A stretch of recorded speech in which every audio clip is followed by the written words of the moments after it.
Subscribe to our YouTube channel and press the bell icon to get the latest updates. दोस्तों 18 दिन की महाभारत युद्ध ने सब कुछ खत्म कर दिया था। इस युद्ध ने कौरवों का लालच, उनके पाप कर्म, धृतराष्ट्र का पुत्र मोह ही खत्म नहीं किया था, बल्कि कई सूरवीरों, लाखों योद्धाओं को भी मौत की नींद सुला दिया था। महाभारत युद्ध से जुड़ी कई रोचक बातें मशहूर हैं और कई रहस्य भी हैं जो आज भी अनसुलझे हैं। ऐसी ही एक खास बात अर्जुन के रथ से जुड़ी थी, जिसके बारे में बहुत कम लोग ही जानते हैं। पूरी महाभारत के दौरान अर्जुन के रथ पर उनके अलावा सबको सारथी के रूप में केवल भगवान श्री कृष्ण ही नजर आ रहे थे, जबकि असलियत में उस रथ पर इन दोनों के अलावा भी दो सवार थे। दरअसल युद्ध शुरू होने से पहले भगवान श्री कृष्ण ने अर्जुन से कहा था कि यह युद्ध बहुत भयावह होगा, क्योंकि इसमें एक से एक सूरवीर युद्ध करेंगे। लिहाजा हनुमान जी से प्रार्थना करो कि वो तुम्हारे रथ के ऊपर ध्वजा के साथ विराजमान हो।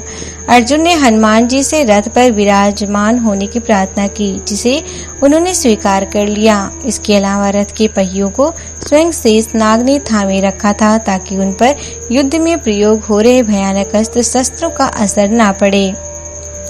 जैसे ही महाभारत का युद्ध खत्म हुआ, अर्जुन का रथ अपने आप धूं धूं करके जल उठा था और देखते ही देखते राख हो गया था। युद्ध समाप्त होते ही भगवान श्री कृष्ण ने सबसे पहले अर्जुन से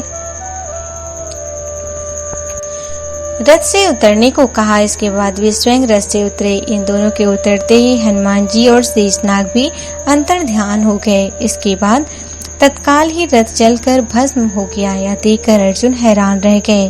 तब श्री कृष्ण ने उन्हें बताया कि ये रथ तो भीष्म पितामह, आचार्य द्रोणाचार्य और कर्ण के प्रहारों से पहले ही समाप्त हो चुका था, लेकिन इस रथ पर हनुमान जी, शेषनाग और उनके सारथी के तौर पर विराजमान होने के कारण केवल संकल्प से चल रहा था। अब हमारे रथ से उतरते ही यह भस्म हो गया। Subscribe to our YouTube channel and press the bell icon to get the latest updates.